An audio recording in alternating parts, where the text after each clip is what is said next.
बयनिख्रुइ गिबियाव आं जिसुनि मुङै साफ्रोमनिसिमबो गोजोननाय सिबिनायखौ बेथेस्दा प्रेयार मिनिस्ट्रिनि फाउन्डार जानानै जासिहरनाय थाबाय। आं दिनै बिहेव खालामनानै इसोरा जोंनि लागै सिनाय फोथाराव मानो बेबस्थाखौ होआ, नैबे इसोरनि बेबस्थानि बिसयखौ दसे नोंथांमोनजों रायज्लायनो होननानै आं बे समाव सानदों। बिनिखायनो बे बिसयाव जोङो प्रथम हुदा बिजाब 6 बालाबनि 24 सिरियाव इसोरनि बुंनाय बोसोनखौ जों नायग्रोनि आरो बे जोंनि प्रभु इसोरा बेफोर आयेनफोरखौ फालिफ्लायनो आरो गावखौ गिनो जोंनो हुकुम होदों। जोङो बिनि हुकुम बादि थाबायब्ला बियो जोंखौ नेफ्लायगोन आरो जै जै मै जाहोगोन। अबश्य बे इंलिश बाइबेल आरो गुबुन बाइबेलाव ओरैबायदि बुंदों, आं नोंसोरनि लागै जे बेबस्था, नोंसोरनि गाहामनि लागै जे बेबस्था, जे हुकुमखौ आं होगोन आरो नोंसोरो बे हुकुम, बे बेबस्थायाव थानानै आंनि हुकुमखौ मानियोब्ला अब्ला फोरबो बेबादि बुंदों, नोंसोर गासैबो देरहाफ्लायगोन। बेनिखायनो जोंनो इसोरा जोंखौ थांनानै थानो थाखाय जि बेबस्थाखौ होदों, बे बेबस्थाया दासिमबो बियो बेनिफ्राय गोजान जायाखै आरो इसोरा लुबैदों संसारनि गासैबो मानसिफोरखौ इसोरनि बेबस्थायाव थानानै इसोरनि हुकुमखौ मानिजानो। मानोना जों नाय, बे बेबस्थाखौ होनायनि जाहोनानो बेनो जाबाय, जुदि जों इसोरनि बेबस्थायाव थायोब्ला, जेरै बिनि फिसा प्रभु जिसु ख्रिस्ट'आ थैनायसिम बियो बिफानि बेबस्थायाव थानानै बिफानि हुकुमखौ मानिनायखाय बिखौ जेरै थैनायनिफ्राय सिखांहोफिनदों। दा बेबादिनो दिनै प्रभु जिसु ख्रिस्ट'आ मावनानै खोन्थाफैबाय, जोंनो मिथिहोबाय जे जोंनि गोथां थांनानै थानाया बहा दं। जोंनि थांनानै थानाया इसोरनि बेबस्थानि गेजेरजों, जाय बियो गावनि फिसा प्रभु जिसु ख्रिस्ट'खौ थिनहरदों। बे प्रभु जिसु ख्रिस्ट'नि सायावहाय बि फोथायनानै बिनि बुंनाय फंफ्रोमबो बाथ्राखौ जों गनायनानै मानियोब्ला अब्ला जोंबो थांनानै थागोन। बेनिखायनो अनज्लायग्राफोर, बे बाथ्राखौ, जाय बाथ्राखौ प्रभुआ गावनि फिसा जिसु ख्रिस्ट'नि गेजेरजों बुंलांबाय, बे बाथ्राखौ जोङो बेबादि बुंदों हुदा बिजाबावहाय, जाय बाथ्राजोंहाय जोङो थांनानै थागोन। आरो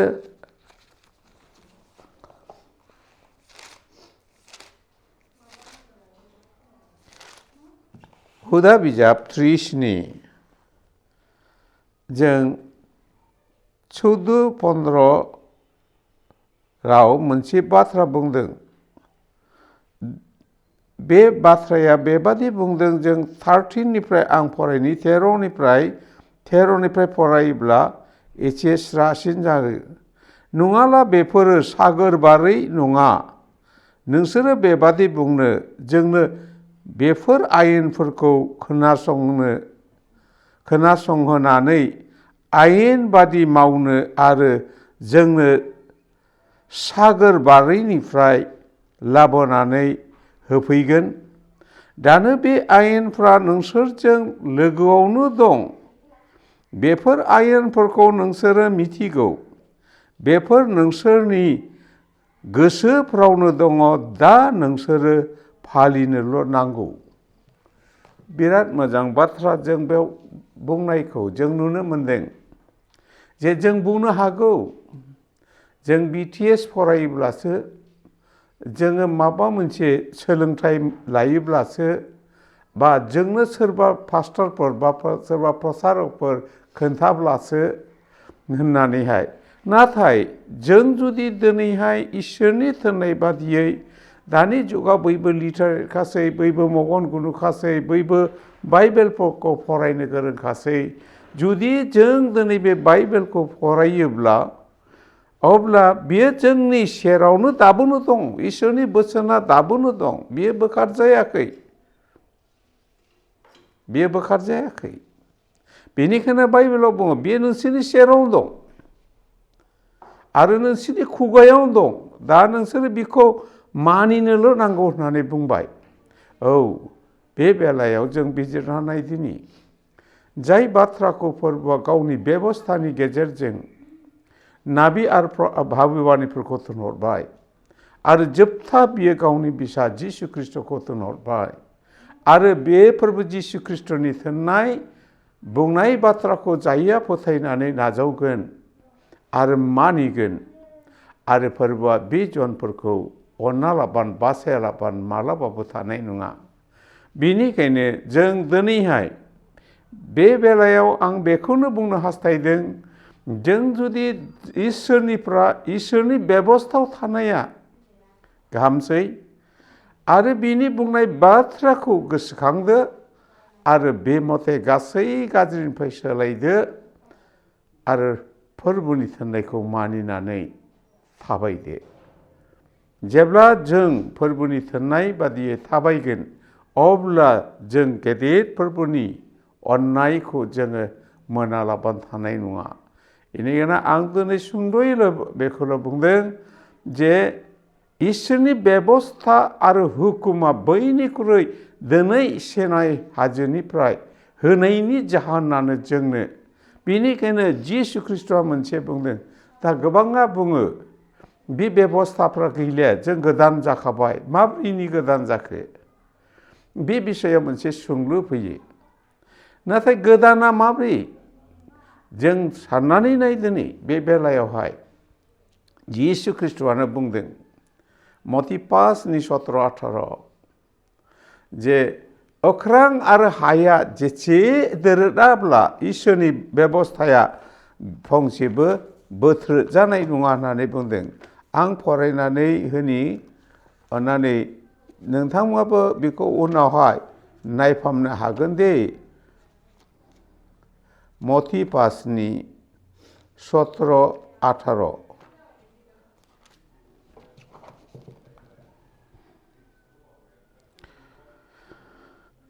आङो आयेन नङाब्ला नाबिफोरनि लिरनायखौ फोजोबनो फैबाय होननानै नोंसोरो दासान आं फोजोबनो फैयाखै आन्थाय जाफुंहोनोसो फैदों मानोना नोंथारगौ आं नोंसोरखौ होनो नख्रां आरो हाया गोमोरागौमानि गासैबो जाजोबागौमानि मोनसे नङाब्ला दुइसिन हांखोआ आइननिफ्राय गोमोरनाय नङा बाव जिसुआ माबादि बुंदों जों बे बेलाखौ नाय जे इसोरनि जे बेबस्थानि गेजेरजों जों थांनानै थानो थाखाय इसोरा जे बेबस्थाखौ होबाय आरो बे बेबस्था होनना बुङोब्ला बेबस्थाल' होनोब्ला मानसिफ्रा बेलेग बुजिनो हागौ बे बेबस्थाया 10टा हुकुम बे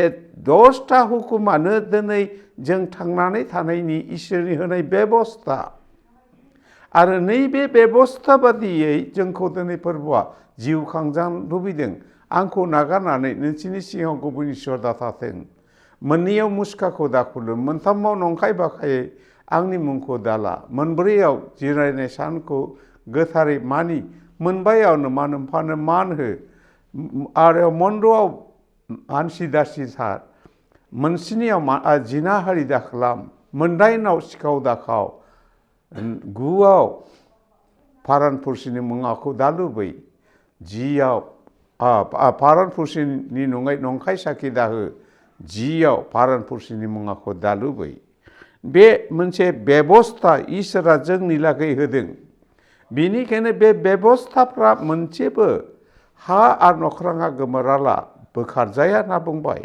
बेनिखायनो जों दिनै बे बेबस्थायाव थानानै जों इसोरनि हुकुमखौ मानियोब्ला जेसेखिया खैफोद फैया मानो समस्या फैया मानो बे गासै समस्याफोरनिफ्राय फोरबोआ जोंखौ बासायगोन।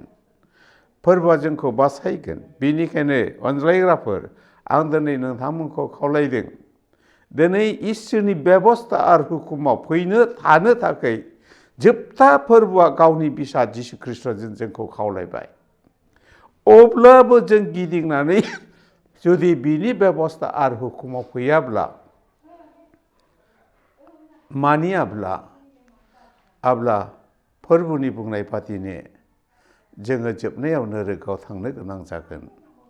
बेनिखायनो बे जोबथा फोरबोनि जे गावनि बिसा जिसु ख्रिस्ट'जों खावलायबाय, बेनिखायनो हिब्रुआव बे बाथ्राखौ जों नायब्ला इब्रियाव जों मोननो हायो एक अध्यायनि 1-2 आं फरायनोसै, खोनासंदो।